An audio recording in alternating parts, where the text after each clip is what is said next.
log from that pool, and it's pretty official. My fuel pump is no longer able to keep up. This yellow line here represents my fuel rail pressure, and as you can see, it does not match my boost pressure, which it should for a rising rate regulator. It's starting to cavitate and not keep up. And it's also enough to where my AFRs, this white line, are floating up into the 12s and leaning out. So I'll have to turn it down just a little bit to keep on the safe side until I can get more fuel pressure. This log is also a really good example of showing how the traction control system works in this car.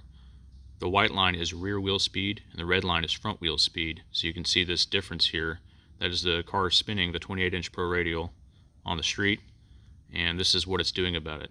This yellow line is my ignition timing, so it detects an amount of wheel speed slip right here and pulls timing at a rate that I determine in order to set the tire and continue the pull.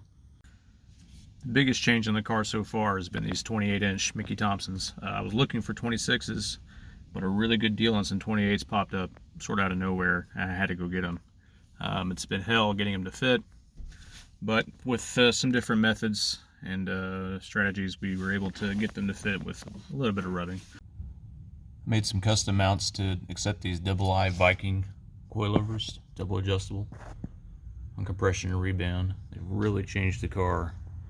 It doesn't porpoise down the highway nearly as much. I still can't get over how big these frickin' tires are though. Other than that, literally everything back from the transmission is stock. And I'd like to say that it's holding up, and it is. Nothing's broken yet, but it is making a lot of noise. It is not happy, especially this diff.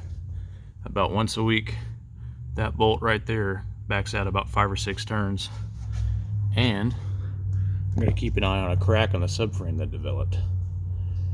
So she's kind of high maintenance, but she is holding together. With the coilovers and fender rolling and getting the offset just right, it's in a position where it's usable and not just shredding the tires. Other progress that we've made is a roll cage, which was kind of interesting, scraping all the sound deadening out of a 30-plus-year-old car. 1 3/4, 120 wall. It's just a roll bar for right now, but we want to do a full 10-point to make the car legal because it probably will trap over 135. Some tracks are more stingy about it than others, but I'd like to be able to do something like drag week where I'm going to quite a few different tracks, so I need to make sure it's going to be able to pass tech. So there's lots of little things involved with that to get it legal. Battery cutoff, you get a good fire suit, stuff like that. So I guess I'll just keep plugging away at it, and I'll show off whatever it is I pull off.